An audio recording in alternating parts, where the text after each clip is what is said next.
નમો લોહે સૌહરિહંતાણમ નમો લોહે સૌદાનમ નમો લોહે સૌઆયર્યાણ નમો લોહે સૌજાયાણમ નમો લોહે સૌત્રિકાળવતી સાવનમ ઓમકારમિંદુ સંયુક્ત નિત્યમ ધ્યાયંતિ યોગિન કામદમોક્ષદો ચૈવ ઓંકારાય નમો નમઃ મંગલમ ભગવાન મંગલમ કુટુંબે મંગલમ કુંકુંગાર્યો જૈન્દ્રમો સુમંગલમ નમઃ સમયસાદાય સ્વાનુભૂત્યા ચકાસ્તે ચિત્તવાય ભવાય સર્વમાં વિભાવ નિર્ગતા पंचास्तिकाय भगवान कुंकुंदाचार्य रचित पंचास्तिकाय तथा भगवान अमृतचंद्राचार्य रचित पंचास्तिकायनी टीका समय व्याख्या एनो स्वाध्याय चाले छे। एमां 48મી गाथानो स्वाध्याय चाली रह्यो छे। आ गाथानो अन्वय टीका अने पूज्य गुरुदेव कांजी स्वामीए आ गाथा उपर करेल विस्ताરના महद अंशो આપણે પૂરા કર્યા છે। शेष अंशो આજે લઈએ છીએ। प्रवचन प्रसाद भाग पहलो एना पाना नंबर 267 ઉપર છેલ્લો પેરેગ્રાફ જે આપણે કર્યો છે ત્યાંથી ફરીથી કરીએ છીએ। પાના નંબર 267 છેલ્લો પેરેગ્રાફ। ગુરુદેવ કહે છે કે શરીર સારું હોય તો ધર્મ થાય અને શ્રવણ હોય તો ધર્મ અને જ્ઞાન વધે, એમ જગતને ભ્રમણા છે। ભાઈ, શ્રવણ તને જ્ઞાન કરાવે છે, સાંભળવાથી તને જ્ઞાન થાય છે। જો શ્રવણ સાથે આત્માની એકતા હોય તો બધાને સરખું જ્ઞાન થવું જોઈએ। શ્રવણથી જ્ઞાન થાય એટલે કે શ્રવણ જ્ઞાન કરાવે, એનો અર્થ એ થયો કે શ્રવણ સાથે આત્માને એકતા। અને જો એમ હોય તો બધાને એક સરખું જ્ઞાન થવું જોઈએ। જેટલા સાંભળે છે, જે શ્રવણ કરે છે, બધાને એક સરખું જ્ઞાન થવું જોઈએ, પણ એમ તો બનતું નથી। જે જેટલી એકાગ્રતા કરે તેટલું જ્ઞાન થાય છે। જે જેટલી એકાગ્રતા કરે છે તેટલું એને જ્ઞાન થાય છે। જ્ઞાન એનો સ્વભાવ છે, અને જે જ્ઞાન થાય છે એમાં તો એને ખરેખર તો એ જ્ઞાનનો ઉઘાડ છે એની વાત લીધી છે। જ્ઞાન તો આત્માનો સ્વભાવ જ છે, એટલે એ અપેક્ષાએ જ્ઞાન થાય છે એમ શબ્દ મૂક્યા છે। તો ગુરુદેવ કહે છે કે જે જેટલી એકાગ્રતા કરે તેટલું જ્ઞાન થાય છે, અને એમ છે તો પછી શ્રવણને નિમિત્ત કહેવાય છે। પણ ખરેખર જ્ઞાન તો એનો સ્વભાવ છે, અને જે એવી પોતાના જ્ઞાન સ્વભાવી ભગવાન આત્માને વિશે એકાગ્રતા કરે છે એને એટલું જ્ઞાન થાય છે, એટલે કે પર્યાયમાં એટલું ગાઢ થાય છે। અહીં કોઈ પ્રશ્ન કરે કે નિમિત્ત થવું ખરું ને? જ્યારે એ એકાગ્રતા કરે છે અને જ્ઞાન થાય છે તો શ્રવણને નિમિત્ત કહેવાયું, તો એ શ્રવણને નિમિત્ત કહેવાયું, તો અહીં કોઈ પ્રશ્ન કરે કે નિમિત્ત થવું ખરું ને? એટલે કે નિમિત્ત થઈ શકાય ને એમ? એટલે કે આપણને એવા જ્ઞાનના ઉઘાડો હોય તો આપણે બીજાને જ્ઞાન પ્રાપ્તિમાં નિમિત્ત થઈ શકીએ ને? અથવા તો બીજા કોઈ એવા જ્ઞાની હોય તો એ આપણને જ્ઞાન થવામાં નિમિત્ત થાય ને? તો એમાં પણ ગુરુદેવે એમ કહ્યું કે ભાઈ, નિમિત્ત કઈ રીતે છે એને તું જરાક સમજ। કોનું નિમિત્ત? નૈમિતિકમાં કાર્ય થયા વિના એટલે કે પેલા સામા અને જ્ઞાન થાય અને એની પર્યાય બદલાઈ એટલે નૈમિતિક કાર્ય થયું, તો એવું જ્ઞાન થયું ન હોય એ પહેલાથી તું કઈ રીતે કહી શકે કે તું એને નિમિત્ત થાય કે ન થાય? ગુરુદેવ કહે છે કે નૈમિતિકમાં કાર્ય થયા વિના નિમિત્ત ઉપર આરોપ આવતો નથી। હજી જ્ઞાનની અવસ્થા થઈ નથી, ત્યાં નિમિત્ત કોનું? અને જ્યારે જ્ઞાનની અવસ્થા થાય છે ત્યારે શ્રવણને નિમિત્ત કહેવાય છે. તો એ નિમિત્તે ખરેખર નૈમિતિકમાં કાંઈ કર્યું? શું કર્યું? કાંઈ કર્યું નથી. એનું જ્ઞાન સ્વભાવ છે અને પોતે પોતાના જ્ઞાન સ્વભાવમાં એકાગ્રતા કરે છે તો એને જ્ઞાન થાય છે. તો એ વખતે દેવગુરુ શાસ્ત્ર વાણી ને ઉપચારથી નિમિત્ત કહેવામાં આવે છે. કેમ કે આત્મા જ્ઞાન સ્વભાવી વસ્તુ છે. તે કાયમ રહીને એટલે કે એનો જ્ઞાન સ્વભાવ કાયમ રહે છે. આત્માનો જ્ઞાન સ્વભાવ કાયમ રહે છે. આત્મા જ્ઞાન સ્વભાવી વસ્તુ છે. તે કાયમ રહીને સમયે સમયે જ્ઞાનનું પરિણમન થયા કરે છે. જ્ઞાન ગુણનું પરિણમન થાય છે તો કઈ એમાંથી જ્ઞાન ખાલી થઈ જાય, ખલાસ થઈ જાય એવું તો બનતું નથી. એ તો જ્ઞાનનું પરિણમન છે, એ ગુણનું પરિણમન છે. દરેક સમયે એ તો થયા જ કરે છે. આત્માને અને જ્ઞાનને એકત્વ છે. આત્માથી જ્ઞાન જુદું નથી. અને એવું જ્ઞાન એ એનો સ્વભાવ છે. કેમ કે એવું પરિણમન થયા કરે છે. એ સતત છે, અનાદિ અનંત છે. તો આત્મા જ્ઞાન સ્વભાવી વસ્તુ છે અને એ એવો જ જ્ઞાન સ્વભાવી રહે છે. એટલે તે કાયમ એવું જ્ઞાન સ્વભાવી રહે અને સમયે સમયે જ્ઞાનનું પરિણમન થયા કરે છે. હવે બીજી વાત શ્રદ્ધાની લીધી, વિશ્વાસની વાત લીધી. કહે છે કે પ્રથમ વિશ્વાસ ન હતો અને શ્રવણ પછી વિશ્વાસ આવ્યો.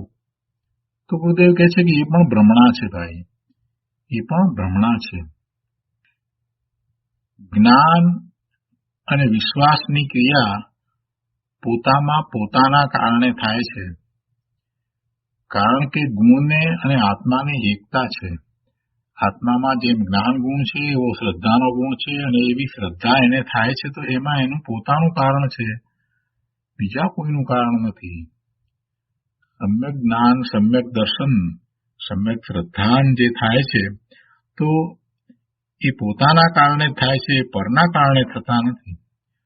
પરંતુ છતાંય જેને સમ્યક્ત્વ થાય છે, જેને પણ સમ્યક્ત્વ થાય છે એ હંમેશા વિનમ્ર ભાવે એવો વિનય કરે છે કે અમને દેવને કારણે સમ્યક્ત્વ થયું, કે ગુરુને કારણે સમ્યક્ત્વ થયું, કે શાસ્ત્રને કારણે સમ્યક્ત્વ થયું, કે સાક્ષાત દિનેશ્વર ભગવાનની વાણીને કારણે સમ્યક્ત્વ થયું.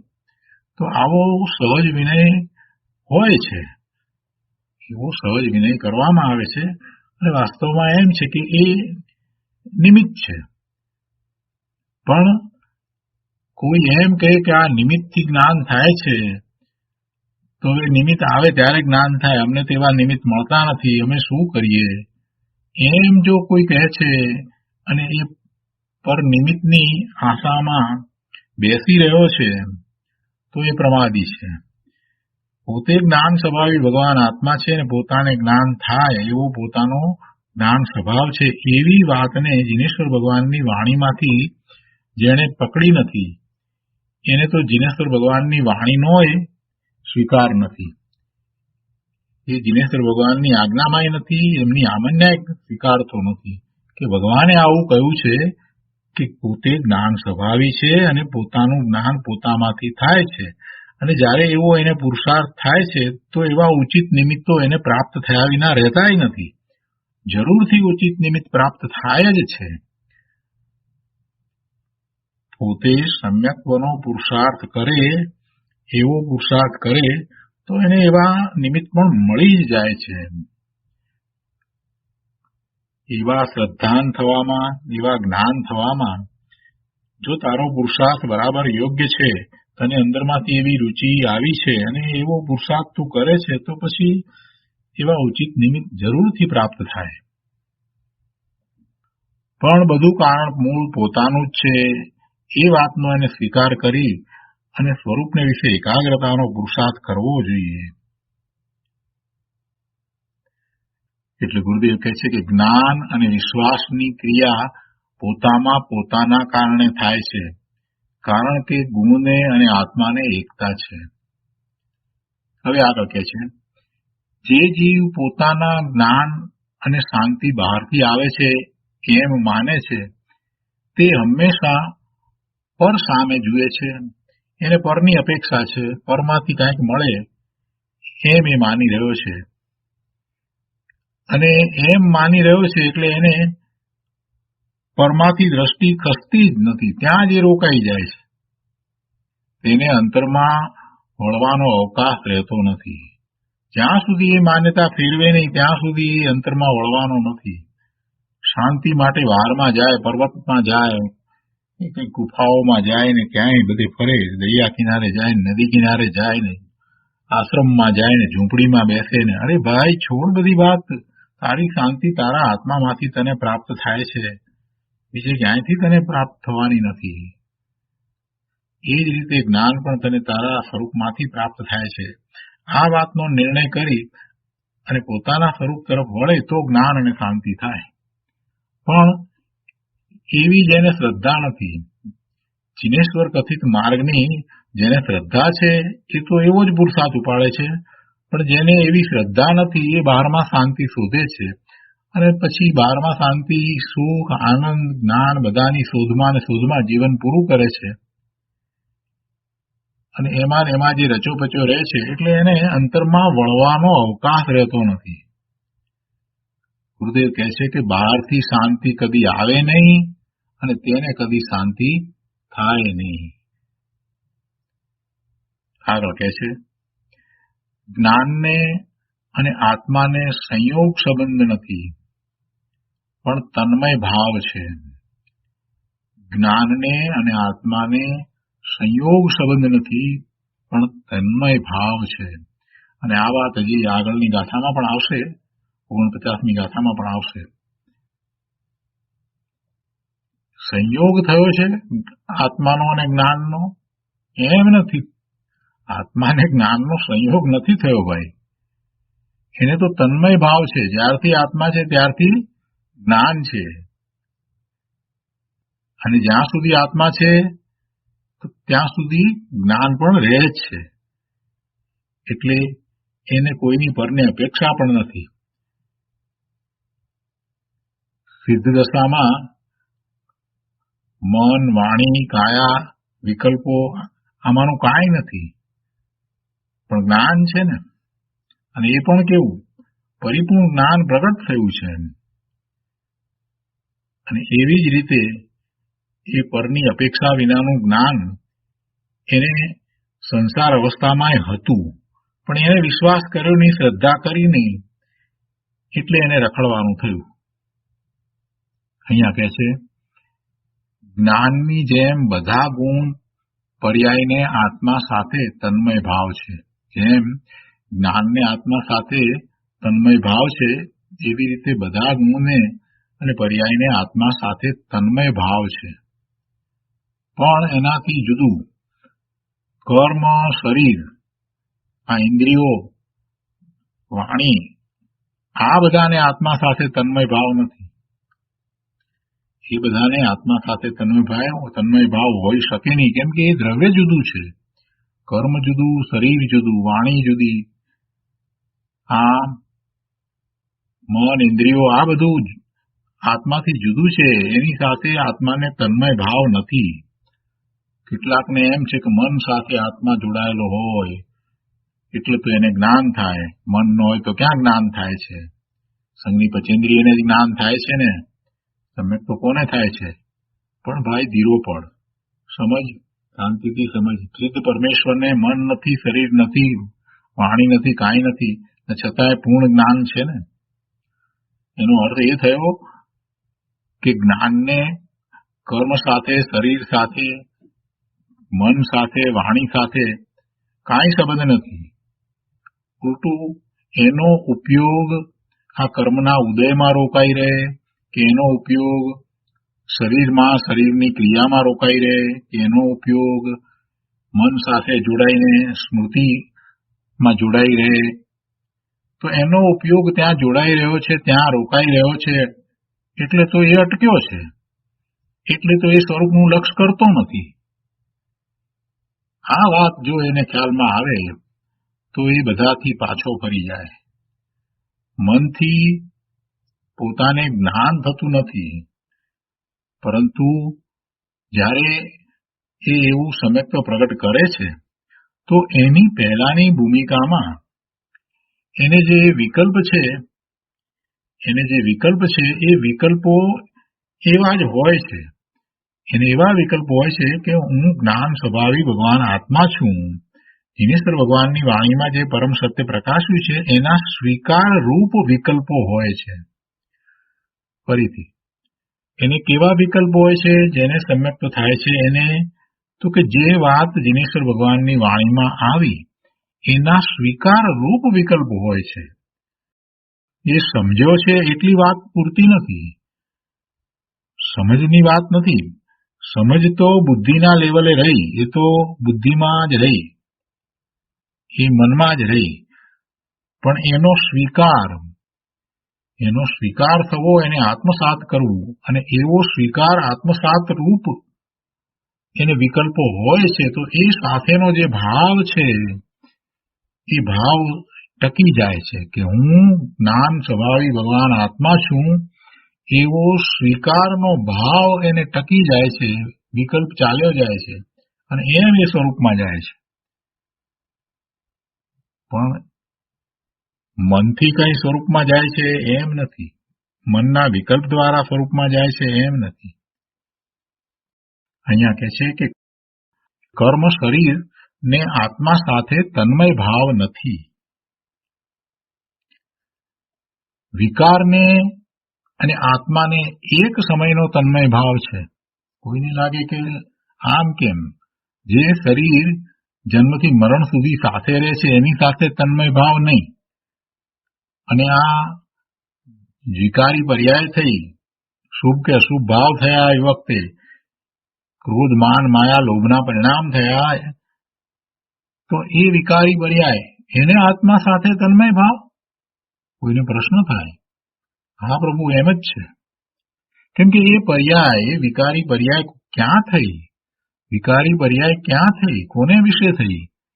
એ આત્માને વિશે થઈ. એ આત્માના અસંખ્ય પ્રદેશને વિશે એ પર્યાય થઈ છે. એટલે એ પર્યાય આત્માથી જુદી નથી, પણ એ એક સમયની છે. ભલે ને એને આત્મા સાથે તન્મય ભાવ છે, પણ એ એક સમયની છે. બીજા સમયે નવી પર્યાય થાય છે. જ્યારે જે શરીર છે એ આત્માની સાથે રહ્યું છે, પણ એના પ્રદેશો જુદા છે. આત્માના પ્રદેશો અને શરીરના પ્રદેશો એક નથી. એટલે જન્મથી મરણ સુધી 100 વર્ષનું આયુષ હોય તો શરીરની જે કંઈ ક્રિયા પ્રક્રિયાઓ જે થાય એને આત્મા સાથે કાંઈ સંબંધ નથી. જ્યારે પેલી એક સમયની વિભાવ પર્યાય, વિકારી ભાવ જે થયો છે એવી પર્યાય થઈ છે, એને આત્મા સાથે તન્મય ભાવ છે. બહુ શાંતિથી આ વાતને સમજવાની જરૂર છે. અને આવો એક સમયની પર્યાયને આત્મા સાથે તન્મય ભાવ છે, તો એ વિકારી પર્યાય હોય તો એને પણ તન્મય ભાવ છે, અને વિતરાગી પર્યાય થઈ છે તો એને પણ આત્મા સાથે તન્મય ભાવ છે. પર્યાય એક સમયની છે, એને તન્મય ભાવ છે. આત્મા સાથે તન્મય છે, તે મય છે. આત્મા એ મય થાય છે. વિકારી પરિણામ થયા છે, ક્રોધના પરિણામ થયા છે, તો ક્રોધના ભાવે આત્મા થઈ જાય છે. એ સાથે એ તન્મય થાય છે. અને સ્વરૂપનું લક્ષ કરી અને એને જ્ઞાન આનંદના પરિણામ થયા છે, તો એ પોતે પોતાના જ્ઞાન આનંદ સ્વભાવ સાથે તન્મય થઈ જાય છે, એક રૂપ થઈ જાય છે. એટલે જે પર્યાય છે એને આત્મા સાથે તન્મય ભાવ છે, પણ પર્યાય એક સમયની છે. એટલે વિકારને અને આત્માને એક સમયનો તન્મય ભાવ છે, પણ ત્રિકાળી તન્મય ભાવ નથી. ત્રણેય કાળે એ પછી ટકતું નથી, કેમ કે પર્યાય તો પછી રહેતી નથી. બીજા સમયે તો બીજી છે, પછીના સમયે તો એને સમ્યક્તની પર્યાય પણ હોય. એટલે ખરેખર એ પર્યાયનું લક્ષ છોડવા જેવું છે. ભલે શુભ ભાવની પર્યાય હોય તો એનું પણ લક્ષ છોડવા જેવું છે, અને એને વિતરાગી પરિણામ થયા હોય ને એ વખતે નિર્મળ પરિણામ થયા છે તો એવો અનુભવ થયો છે, એ સ્મૃતિમાં આવે છે, તો એનું પણ લક્ષ છોડવા જેવું છે. કેમ કે એ પર્યાય તો એક સમયની હતી, એ તો વીતી ગઈ. એટલે આ રીતે કર્મ, શરીર, વાણી, મન આ બધા સાથે તો એને બિલકુલ તન્મય ભાવ નથી, અને આ પર્યાય સાથે એક સમયનો તન્મય ભાવ છે પણ ત્રિકાળી તન્મય ભાવ નથી. આમ પરથી જુદો પડી વિકાર ક્ષણિક છે એનાથી પણ જુદો પડી ત્રિકાળી દ્રવ્યનો આશ્રય લે તો ધર્મ થાય. શું કહે છે? વિકાર જે ક્ષણિક છે એનાથી પણ જુદો પડી ત્રિકાળી દ્રવ્યનો આશ્રય લે તો ધર્મ થાય છે. આગળ કહે છે કે વળી કોઈ જીવ કહે કે આપણે ધ્યાન કરીએ અને શાંતિ મેળવીએ. ગુરુદેવ કહે છે કે ભાઈ ધ્યાન શેમાં કરીશ? ધ્યાન એટલે ધ્યેયને લક્ષ્યમાં લઈને એકાગ્ર થવું, તે ધ્યાન છે. તારું ધ્યેય નિશ્ચિત હોય, તને ધ્યેયની બરાબર સાચી સમજ આવી હોય અને એનો નિર્ણય થયો હોય તો એને લક્ષ્યમાં લઈ અને એકાગ્રતા કરે તો ધ્યાન થાય. ધ્યાન કરવાની ના નથી પાડી ગુરુદેવે. કેટલાક લોકોના મનમાં એમ છે કે ગુરુદેવે ધ્યાન કરવાની ના પાડી. અરે ગુરુદેવ પોતે ધ્યાન કરતા હતા, સવારના કલાક 1.5 કલાક ધ્યાન કરતા હતા. એટલે ગુરુદેવે ક્યારેય ધ્યાનની એમ ના નથી પાડી, પણ સમજાવ્યું છે કે મિથ્યા દ્રષ્ટિ તું સમજ્યા વગર, ધ્યાનને સમજ્યા વગર, ધ્યેયને સમજ્યા વગર ધ્યાન કેવી રીતે કરીશ? એટલે કહે છે કે ભાઈ ધ્યાન શેમાં કરીશ? પહેલા તું વસ્તુ સ્વરૂપને સમજ. ધ્યાન એટલે શું? ધ્યાન એટલે ધ્યેયને લક્ષ્યમાં લઈ અને એકાગ્ર થવું, તે ધ્યાન છે. તો ધ્યેય શું? ધ્યેયને લક્ષ્યમાં લેવાનું છે ને, તો ધ્યેય શું? તને ધ્યેયની ખબર છે? તારું ધ્યેય શું છે એનો તને પાકો નિર્ણય થયો છે? ધ્યેય શું છે તેની ખબર નથી, અને પોતાની શક્તિ પોતાથી પ્રગટે છે એવી સમજણ પણ નથી, તો એના વગર તને ધ્યાન ક્યાંથી થશે ભાઈ? બે વાતને સમજવાની જરૂર છે. એક તો તારું ધ્યેય શું છે, ધ્યેયની તને સમજ હોવી જોઈએ. ધ્યેયની વિશે એકાગ્રતા કરવામાં આવે છે. વ્યવહારમાં પણ પ્રભુ આપણે જે કંઈ ગોલ છે, શોર્ટ ટર્મ ગોલ ને લોંગ ટર્મ ગોલ આપણે જે કહીએ છીએ અને પછી એમાં કોન્સન્ટ્રેશન કરીએ છીએ, એને માટે જે કંઈ કરીએ છીએ તો એ એકાગ્રતા છે.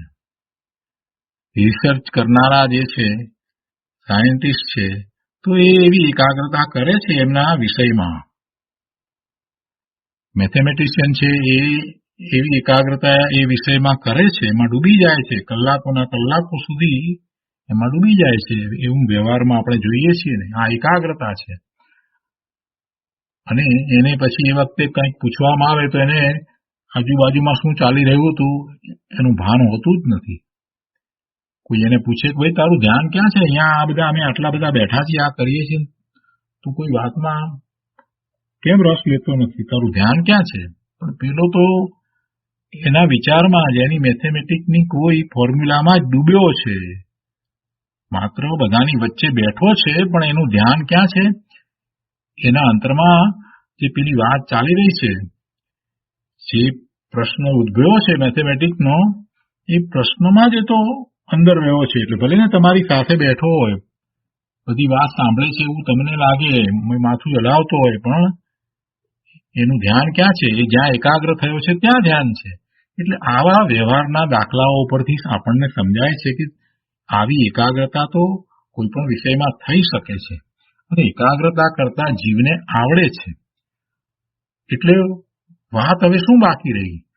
તો કે એકાગ્રતા ક્યાં કરવી, એકાગ્રતાનો વિષય શું હોય એની એને સમજ નથી. આ જીવને અનાદિથી એકાગ્રતાનો વિષય શું છે એની સમજ નથી. એકાગ્રતા ક્યાં કરવી, જે એનું ધ્યેય છે એની એને ખબર નથી. એકાગ્રતા જો ધ્યેયને વિશે કરવી છે ને, તો એને ધ્યેય નક્કી થયું જ નથી, એટલે એકાગ્રતા ક્યાંથી કરે? પોતાને ધ્યેય નક્કી થાય તો પછી એને વિશે જ એને વિચાર આવે, મનોમંથન ચિંતન એ તરફ વળે, અને પછી આગળ વધતા એમાં જ એકાગ્રતા કરે. આ બધા સ્વાધ્યાય કરીએ, શિબિર કરાવીએ, આ બધું કરીએ એટલે કેટલીક વખત મને કેટલાક લોકો પ્રશ્ન પણ કરે છે કે રમેશભાઈ, આ બધું સ્વાધ્યાયમાં તમે બોલો છો, કરો છો, ત્યાં સુધી તો બધું બરાબર લાગે છે, પણ પછી અમારે તો કંઈ આગળ ચાલતું જ નથી. પણ ભાઈ, ક્યાંથી આગળ ચાલે? એનો જ અભ્યાસ, એની જ લગ્ની અને એમ મંત્રમાં થઈ જાય કે આ પોતાના સ્વરૂપને પ્રાપ્ત કર્યા વિના જવું નથી, એટલે કે આ સ્વરૂપને પ્રાપ્ત કરવું જ છે, એવી જો લગ્ની લાગી ગઈ હોય તો સતત એના વિચાર ચાલે, એના વિશે મનોમંથન થાય, અને જે વાત સાંભળી હોય એને ફરીથી યાદ કરે, એ વાત સ્મૃતિમાં આવે. પણ એવો તો રસ નથી, એવી રુચિ નથી, એટલે બહારની વાત આવે એમાં પાછું રાજી રાજી થઈ જાય. ધ્યેય નક્કી કર્યું જ નથી, શું કરવું છે એ જ નક્કી નથી, તો પછી ધ્યાન ક્યાંથી થશે? ગુરુદેવ કહે છે કે ભાઈ, ધ્યાન શેમાં કરીશ? ધ્યાન એટલે ધ્યેયને લક્ષ્યમાં લઈને એકાગ્ર થવું, તે ધ્યાન છે. અને ધ્યેય શું છે? ધ્યેય શું છે તેની તને ખબર નથી. વળી સાથે પોતાની શક્તિથી એ એવી એકાગ્રતા કરે છે અને એવા પરિણામ પ્રગટ થાય છે, એનો પણ વિશ્વાસ નથી, પોતાના સામર્થ્યનો પણ વિશ્વાસ નથી. એટલે ગુરુદેવ કહે છે કે ધ્યેય શું છે તેની તને ખબર નથી, પોતાની શક્તિ પોતાથી પ્રગટે છે એવી સમજણ વગર ધ્યાન થશે નહીં. એટલે ધ્યેય તારું ત્રિકાળી શુદ્ધ સ્વરૂપની પર્યાયમાં પ્રગટતાનું છે, એની પ્રાપ્તિનું ધ્યેય છે. અને એ ધ્યેયની પ્રાપ્તિ માટે એ પોતાના સ્વરૂપના આશ્રય જ થશે, ત્યાં એકાગ્રતા કરતા જ થશે. આવો પાકો નિર્ણય થવો જોઈએ, કેમ કે એ અંદરમાં પડ્યું છે. શ્રદ્ધા, જ્ઞાન, ચારિત્ર આદિ શક્તિઓ શક્તિવાનમાંથી પ્રગટે છે, એટલે કે તું ભગવાન આત્મા એવો શક્તિવાન છો. શ્રદ્ધા, જ્ઞાન, ચારિત્ર આદિ શક્તિઓનો આધાર, શક્તિઓને ધરનારો એવો શક્તિવાન તું છો, અને એવા શક્તિવાનમાંથી એ પ્રગટે છે. એવું જ્ઞાન ભાન થયા વિના જ્ઞાનનો વિષય સ્વ થશે નહીં, ધ્યેય વિના ધ્યાન થશે નહીં. ગુરુદેવ કહે છે કે ધ્યેય વિના તું ધ્યાન કોનું કરીશ? એટલે પહેલા તો એ બધો નિર્ણય કર અને પછી તને ધ્યાન થશે. અહીંયા કહે છે કે સ્વયં સિદ્ધ તત્વની કબૂલાત વિના, સ્વયં સિદ્ધ તત્વની કબૂલાત. સ્વયં સિદ્ધ તત્વ શું છે? પોતાનું તત્વ સ્વયં સિદ્ધ છે, એને સિદ્ધ કરવા માટે બીજા પરની અપેક્ષા નથી, પરની મદદની જરૂર નથી, કોઈ સાધનની જરૂર હોતી નથી, એ સ્વયં સિદ્ધ છે. સમયસારની ટીકામાં અમૃતચંદ્રાચાર્ય ભગવાને ટીકા લખતા પહેલા જ શ્લોકની અંદર આ વાત કરી દીધી કે એનું સ્વરૂપ કેવું છે. સિદ્ધના સ્વરૂપનું વર્ણન કરતા એમ કહ્યું, એટલે કે શુદ્ધ આત્માનું સ્વરૂપનું વર્ણન કર્યું, અને એવા શુદ્ધ આત્માને નમસ્કાર એમ કર્યું, તો એમાં એ વાત કરી દીધી, નમો સમય સારાય સ્વાનુભૂત ચકાસે ચિત્ત સ્વભાવાય ભાવાય સર્વભાવાંતર ચિદે. એ પોતાને પોતાથી અનુભવમાં આવે એવું છે, એ સ્વયં સિદ્ધ છે. તો એવા તત્વની કબૂલાત વિના જ્ઞાનનું ખોટાપણું નહીં, ખોટું જ્ઞાન સુખને આપે નહીં. એટલે સ્વયં સિદ્ધ તત્વની કબૂલાત વિના એની કબૂલાત નથી તો ખોટાપણું છે. બીજું બધું જે છે એ બધું ખોટું છે. અહીંયા એમ જોઈએ, સ્વયં સિદ્ધ તત્વની કબૂલાત વિના જ્ઞાનનું ખોટાપણું. અને જો ખોટું જ્ઞાન હોય તો એ સુખને, શાંતિને, આનંદને, સ્વચ્છતાને, નિર્મળતાને, પ્રભુતાને આપે નહીં. આગળ કહે છે, લીંડી પીપરમાં શક્તિ છે તો તે વ્યક્ત થાય છે. લીંડી પીપરને પથ્થર ઉપર રાખી અને ઘસવામાં આવે તો એ જે રંગે કાળી લીંડી પીપર છે એ પછી ઘસતા એનો રંગ લીલો થઈ જાય છે અને એમાં જે તીખાશ છે એ બહાર આવે છે. અને આ ઉદાહરણ ગુરુદેવે અનેક વખત આપ્યું છે કે એક તીખાશ લીંડી પીપરમાં ભરી પડી છે, એ ઘસવાથી આવે છે એમ નથી, અંદર છે માટે આવે છે.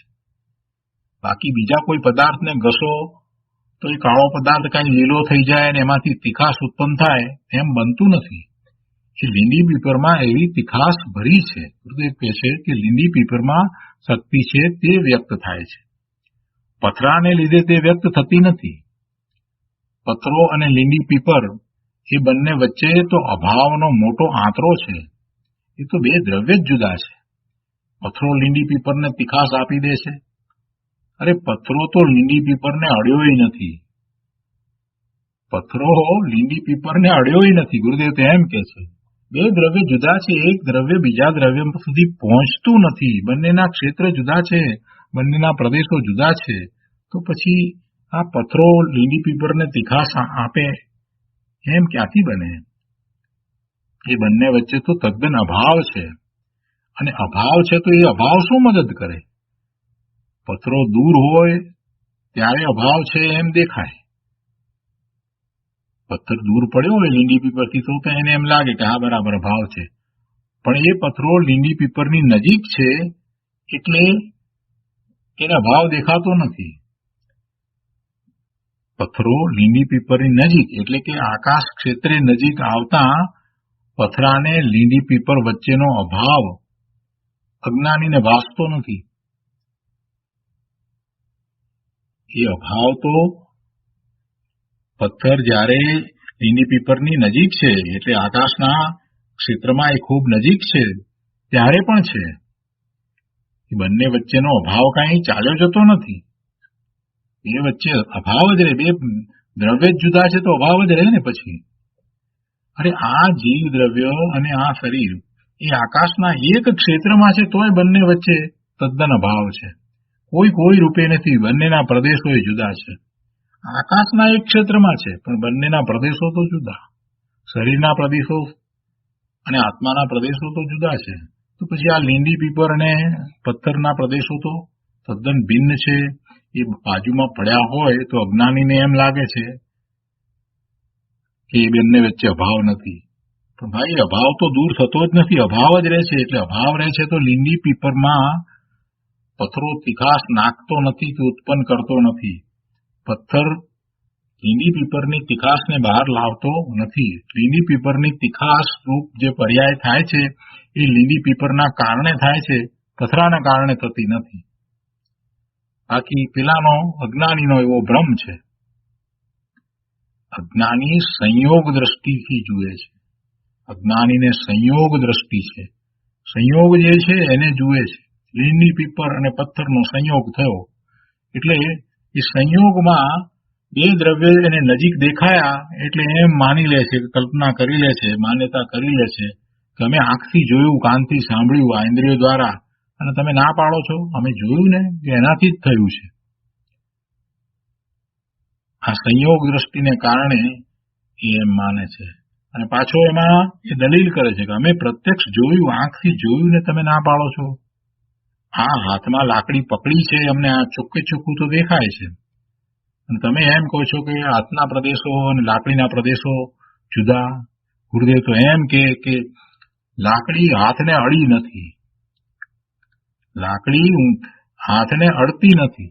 લાકડીને ઊંચી કરી અને ગુરુદેવ કે આ લાકડીને હાથે ઊંચી કરી નથી. પણ આ વાત અજ્ઞાનીને બેસવી અઘરી છે. જેને દ્રવ્યની સ્વતંત્રતા, દ્રવ્યના સ્વતંત્ર પરિણમનનો ખ્યાલ નથી એને આ વાત બેસવી અઘરી છે. કેમ કે એની દ્રષ્ટિ તો સંયોગ દ્રષ્ટિ છે. અહીંયા કહે છે કે પુસ્તક આદિ બહારના પદાર્થ છે તેનો તારામાં અભાવ છે. પૂતગળ પરમાણુઓ પણ તારામાં અભાવ રૂપ છે. પણ તે પૂતગળ પરમાણુ જ્યાં સુધી દૂર હતા ત્યાં સુધી અભાવ ભાસતો હતો.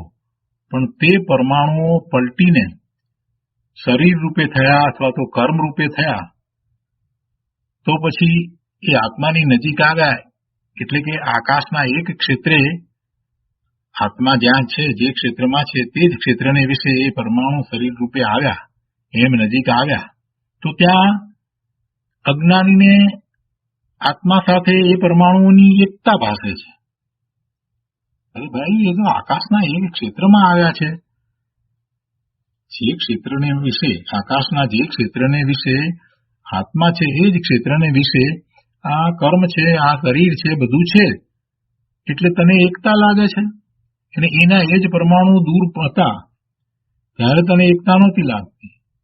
આ શું આકાશના એક ક્ષેત્રમાં આવવાથી બે દ્રવ્યો એક થઈ જાય? બે દ્રવ્યોમાં એકતા થઈ જાય? જરાક તો વિચાર કર પ્રભુ, શું આ તું લઈને બેઠો છો?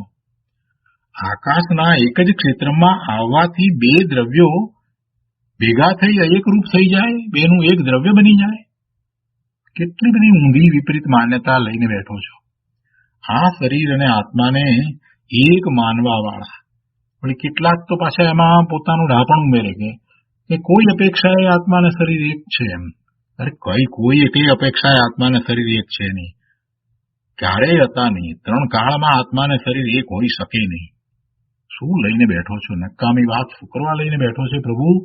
સાચી વાતને સમજ. દિનેશ્વર ભગવાનની વાણીમાં પરમ સત્ય પ્રકાશ્યું છે કે 6 પ્રકારના દ્રવ્યો છે અને દરેક દ્રવ્ય સ્વતંત્રપણે અસ્તિત્વ ધરાવે છે અને દરેક દ્રવ્યનું પરિણમન થાય છે અને એની જે પર્યાય થાય છે એ એની પોતાની છે, એ પોતાથી થાય છે, બીજાથી થતી પણ નથી. વળી બે દ્રવ્ય જો ભેગા થાય અને બે દ્રવ્ય ભેગા થઈને કોઈ એક નવું દ્રવ્ય બને એમ થાય તો જગતનો નાશ થઈ જાય.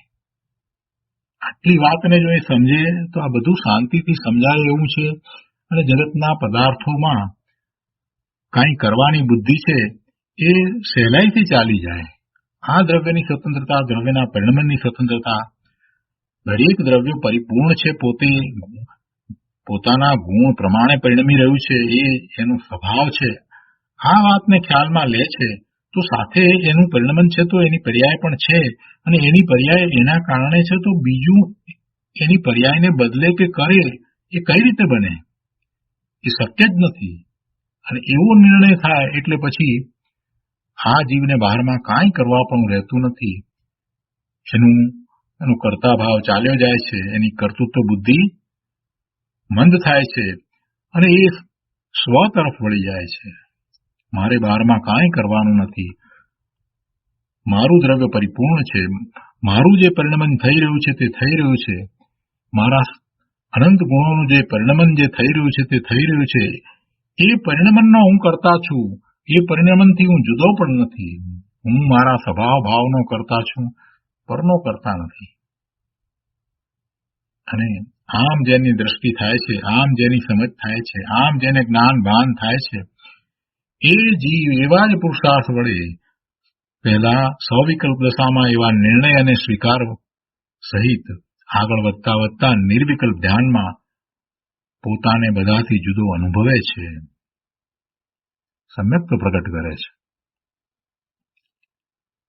ગુરુદેવ બહુ સુંદર વાત અહીંયા સમજાવી છે કે પૂતગલ પરમાણુઓ પણ તારામાં નથી, એ તારામાં અભાવરૂપ છે, એ દૂર છે. ત્યાં સુધી તું એને તારાથી જુદા અભાવરૂપ માને, પણ આકાશના એક જ ક્ષેત્રમાં આવે એટલે તું એને તારારૂપ થઈ ગયા છે એમ માને. કેટલી સરસ દલીલ કરી છે. ગુરુદેવ કહે છે કે પૂતગલ પરમાણુ જ્યાં સુધી દૂર હતા ત્યાં સુધી અભાવ ભાસતો હતો, પણ તે પરમાણુઓ પલટીને શરીર અને કર્મ રૂપે થઈને જ્યાં આત્માની નજીક આવ્યા એટલે કે આકાશના એક ક્ષેત્રે નજીક આવ્યા ત્યાં અજ્ઞાનીને એકતા ભાસે છે. નજીક આવતા જાણે કે આત્મા અને શરીર એક થઈ ગયા હોય તેમ તેને ભાસે છે. દૂર રહે તો બે પદાર્થો જુદા છે અને નજીક રહે તો પછી એકતા જ નહીં જાય. અરે ત્યારે એ બે પદાર્થો જુદા જ છે, ત્યારે એ બે પદાર્થો જુદા છે. બે પદાર્થો દૂર રહે કે નજીક રહે પણ બે પદાર્થો બે જ છે, જુદા જ છે, તો પણ એ જુદા જ છે. બે થઈને એકનું કામ કરે, બે થઈને એકનું કામ કરે તો પૃથક રહેતા નથી. માટે શરીર અને કર્મ આદિથી આત્મા પૃથક છે અને જ્ઞાન આદિ ગુણોથી આત્મા તન્મય છે. જ્ઞાન આદિ ગુણોથી આત્મા તન્મય છે, પૃથક નથી. એમ પરથી અભાવરૂપ રહી સ્વમાં એકત્વ બુદ્ધિ કરવી તે ધર્મ છે. બહુ સરસ વાત આવી. તો આ રીતે આ 48મી ગાથાનો વિસ્તાર પૂરો થયો. હવે એ પછીથી કુમકુંદાચાર્ય ભગવાનની ગાથા 49 50 ટીકામાં ગાથા 49. હિ સમવાયાદો અતત્થમ તરીદો દૂણાણદો જ્ઞાણી અણ્ણાણી વયણમ એગતપ સાધગમ હોદી. સંસ્કૃતમાં ગાથા છે. નહિ સહ સમવાયાદ અર્થાંતરીસ્તસ્તુ જ્ઞાનતો જ્ઞાની અજ્ઞાનીતિ ચ વચનમ એકત્વ પ્રસાદકમ ભવતી. ગુજરાતીમાં ગાથા છે. રે જીવ જ્ઞાન વિભિન્ન નહીં સમવાયથી જ્ઞાની બને. અજ્ઞાની એવું વચન તે એકત્વની સિદ્ધિ કરે. અહીંયા આ ગાથાની અંદર જ્ઞાન અને જ્ઞાનીને સમવાય સંબંધ હોતો નથી.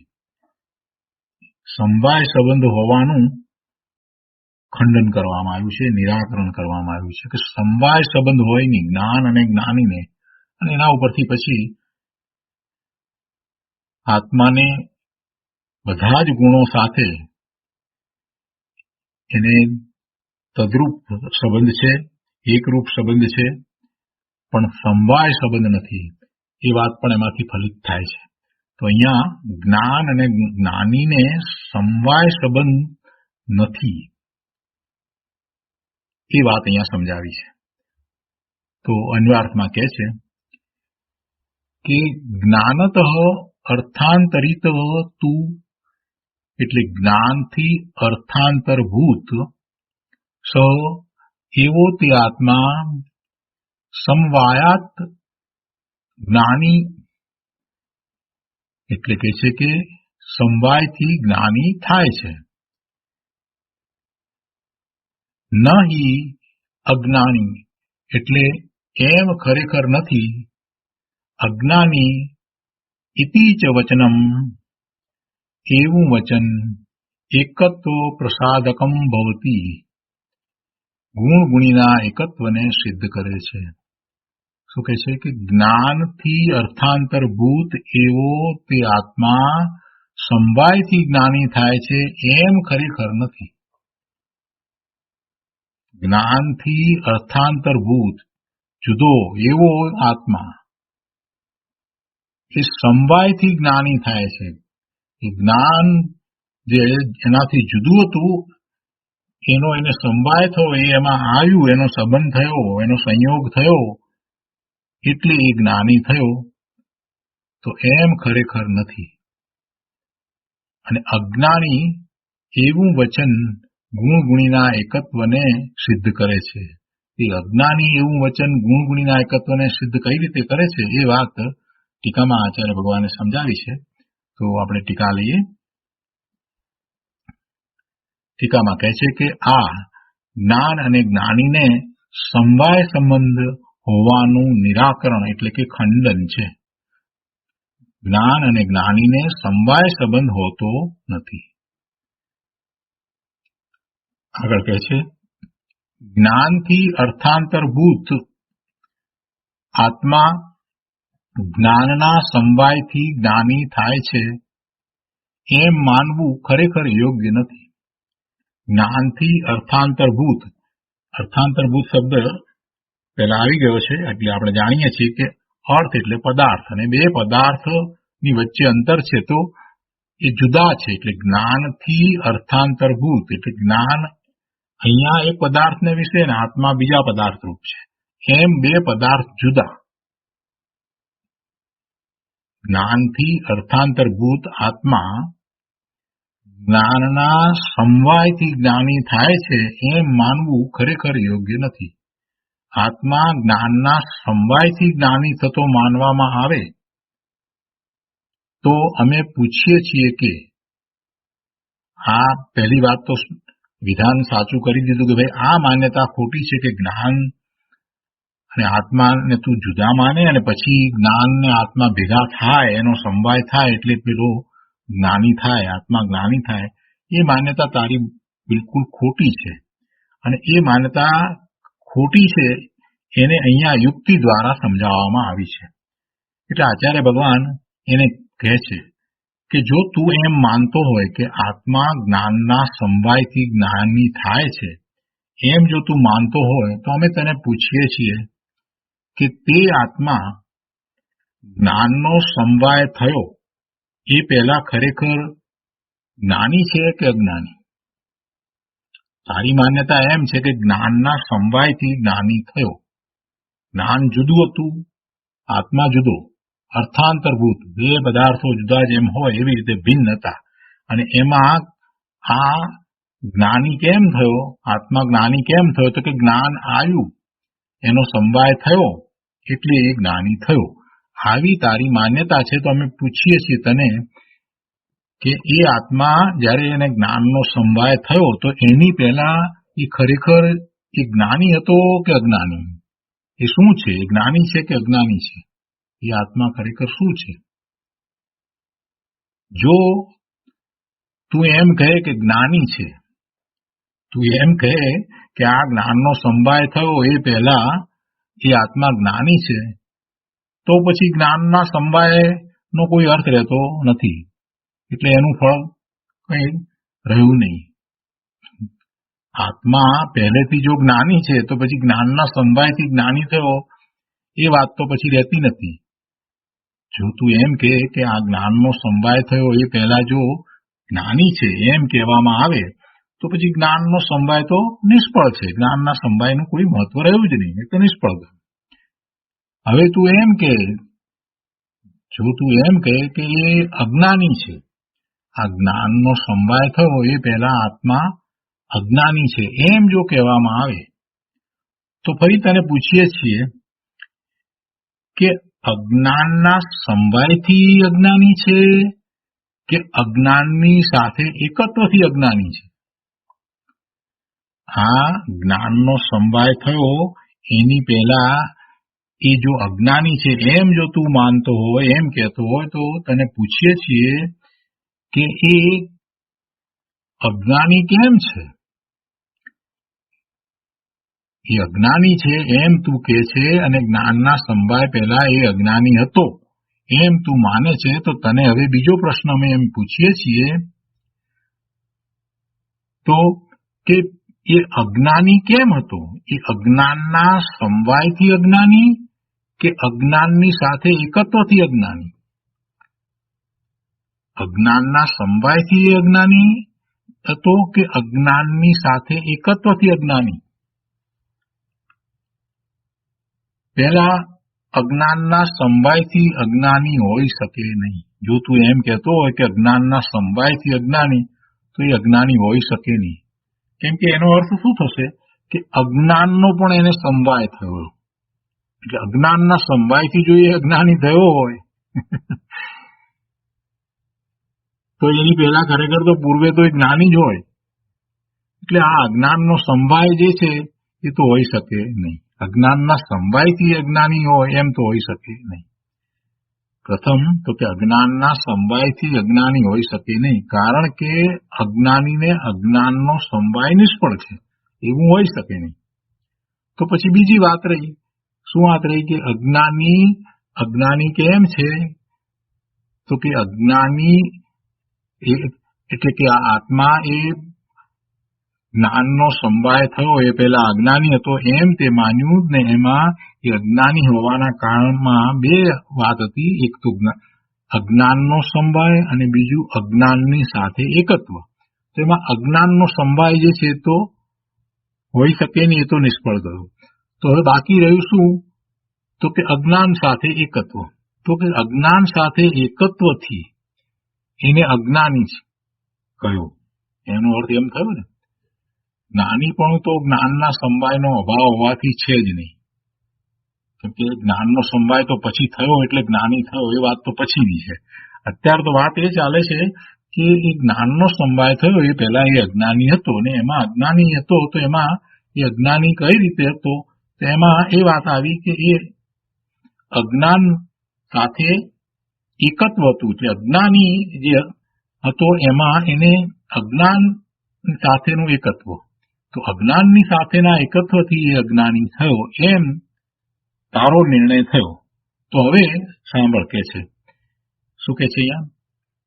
કે માટે અજ્ઞાની એવું વચન અજ્ઞાનની સાથે એકત્વને સિદ્ધ કરે છે. તો એ અજ્ઞાન સાથે એકત્વને એ સિદ્ધ કરે છે, તો એના ઉપરથી અમે એમ કહીએ છીએ કે જ્ઞાન સાથે એકત્વથી એ જ્ઞાની છે.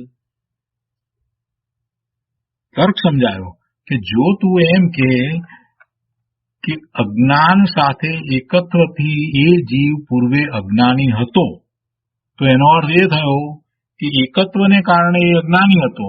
તો એવી જ રીતે જે જ્ઞાની છે એ જ્ઞાન સાથે એકત્વથી જ્ઞાની હોય, એ વાત પણ એમ જ નક્કી થઈ જાય છે. આખી વાતને ફરીથી લઈએ, બહુ સરસ રીતે સમજવા જેવી આ વાત છે. શું કહ્યું અહીંયા ટીકાની અંદર? કે જ્ઞાનથી અર્થાંતરભૂત આત્મા જ્ઞાનના સમવાયથી જ્ઞાની થાય છે એમ માનવું ખરેખર યોગ્ય નથી. આ તો મૂળ વાત છે કે આ માની શકાય નહીં, કેમ કે જ્ઞાનનો સમવાય થતો જ નથી. આત્માને અને જ્ઞાનને કાંઈ સમવાય થતો જ નથી. પણ હવે આ અજ્ઞાનીને સમજાવવું છે ને, આ મિથ્યા દ્રષ્ટિ મૂળને સમજાવવો છે ને, એટલે આચાર્ય ભગવાન કહે છે કે ભાઈ આ વાત આમ છે કે જ્ઞાનને અને આત્માને સમવાય થતો જ નથી.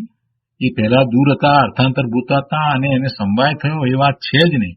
પણ પેલાને સમજાવવો કેવી રીતે? એટલે એને કહે છે કે તું શું માને છે? તું એમ માને છે કે આ બંને અર્થાંતરભૂત જ્ઞાન અને આત્મા એ જુદા હતા અને એનો સમવાય થયો એટલે આત્મા જ્ઞાની થયો, એમ માને છે ને? તો હવે તને અમે પૂછીએ છીએ કે તારા પ્રમાણે તો એમ થયું કે એને જ્ઞાનનો સમવાય થયો એટલે આત્મા જ્ઞાની થયો. એટલે કહે છે કે જ્ઞાનનો સમવાય થયા પહેલા શું થયું હોય? તો કે જ્ઞાનનો સમવાય પહેલા ખરેખર જ્ઞાની છે કે અજ્ઞાની? જો તું એમ કહે છે કે જ્ઞાનનો સમવાય થયો એની પહેલા એ અજ્ઞાની છે, તો વાત બરાબર છે. પણ જો તું એમ કહે છે કે જ્ઞાનનો સમવાય થયો એ પહેલા એ જ્ઞાની છે, તો પછી અત્યારે જ્ઞાનના સમવાયની કઈ વાત રહેતી નથી, એટલે જ્ઞાનનો સમવાય નિષ્ફળ છે. હવે જો જ્ઞાનનો સમવાય થયો એ પહેલા અજ્ઞાની છે એમ જયારે તું કહે છે, તો હવે તને પૂછીએ છીએ કે એ અજ્ઞાનના સમવાયથી અજ્ઞાની કે અજ્ઞાનની સાથે એકત્વથી અજ્ઞાની છે? પ્રથમ, અજ્ઞાનના સમવાયથી અજ્ઞાની હોઈ શકે નહીં, કારણ કે અજ્ઞાનીને અજ્ઞાનનો સમવાય નિષ્ફળ છે, અને જ્ઞાનીપણું તો જ્ઞાનના સમવાયનો અભાવ હોવાથી છે જ નહીં. તો હવે વાત એક જ રહી કે એને અજ્ઞાન સાથે એકત્વ છે. માટે અજ્ઞાની એવું વચન અજ્ઞાનની સાથે એકત્વને અવશ્ય સિદ્ધ કરે છે જ. અને એ રીતે અજ્ઞાનની સાથે એકત્વ સિદ્ધ થતા જ્ઞાનની સાથે પણ એકત્વ અવશ્ય સિદ્ધ થાય છે. એટલે કે જ્ઞાનની સાથે એકત્વથી અજ્ઞાની એમ જયારે સિદ્ધ થયું, તો એનો અર્થ એ પણ થયો કે જ્ઞાનની સાથે એકત્વથી જ્ઞાન છે. એટલે એનો અર્થ શું થયો કે જ્ઞાન પાછળથી નથી, જ્ઞાન સાથે તો એને એકત્વ છે. જ્ઞાન સાથે આત્માને સમવાય નથી, અને જ્ઞાન સાથે સમવાયથી એ જ્ઞાની થતો નથી, પણ જ્ઞાન સાથે એકત્વથી એ જ્ઞાની છે. આમ સિદ્ધ કર્યું. ભાવાર્થમાં સમજાવે છે કે આત્માને અને જ્ઞાનને એકત્વ છે એમ અહીં યુક્તિથી સમજાવ્યું છે. આત્માને અને જ્ઞાનને એકત્વ છે એમ અહીં યુક્તિથી સમજાવ્યું છે. હવે એક પ્રશ્ન કર્યો છે કે છદ્મસ્થ અવસ્થામાં જીવને માત્ર અલ્પ જ્ઞાન જ હોય છે અને કેવળી દશામાં તો પરિપૂર્ણ જ્ઞાન, કેવળ જ્ઞાન થાય છે. માટે ત્યાં તો કેવળી ભગવાનને જ્ઞાનનો સંભાય એટલે કે કેવળ જ્ઞાનનો સંયોગ થયો ને. હજી આ મિથ્યાદ્રષ્ટિ મૂળ અજ્ઞાનીને સંભાયની વાતમાં હજી રસ છે. હજી એને એમ છે કે ના, કંઈક જ્ઞાનનો સંભાય થાય, બહારથી જ્ઞાન આવે તો જ જ્ઞાન થાય. એટલે કહે છે કે છદ્મસ્ત અવસ્થામાં તો અલ્પ જ્ઞાન હતું અને કેવળી થાય છે, કેવળ જ્ઞાન થાય છે. તો કેવળ જ્ઞાન થાય તો એમાં જ્ઞાનનો સંયોગ થયો ને, કેવી રીતે જ્ઞાન થયું? તો એનો ઉત્તર આપે છે અહીંયા કે ના, એમ નથી. એમાં કેવળી ભગવાનને જ્ઞાનનો સંભાય થયો માટે એમને કેવળ જ્ઞાન થયું એમ નથી. જીવને અને જ્ઞાન ગુણને સદાય એકત્વ છે. જીવને એટલે આત્માને અને જ્ઞાન ગુણને સદાય એકત્વ છે. એ ગમે તે અવસ્થામાં હોય, ગમે તે પર્યાયમાં હોય, પણ એને જ્ઞાન સાથે, જ્ઞાન ગુણ સાથે હંમેશા એકત્વ છે, અભિન્નતા છે. એનાથી એ જુદું નથી. છદ્મસ્ત દશામાં પણ તે અભિન્ન જ્ઞાન ગુણને વિશે શક્તિ રૂપે કેવળ જ્ઞાન હોય છે. એટલે કે છદ્મસ્ત અવસ્થામાં કેવળ જ્ઞાન ન હતું, એનો હવે ઉત્તર આપ્યો. કેમ એમ? તો કે છે કે છદ્મસ્ત અવસ્થામાં પણ ખરેખર તો જ્ઞાન ગુણ તો એવો ને એવો જ હતો, અભિન્ન હતો.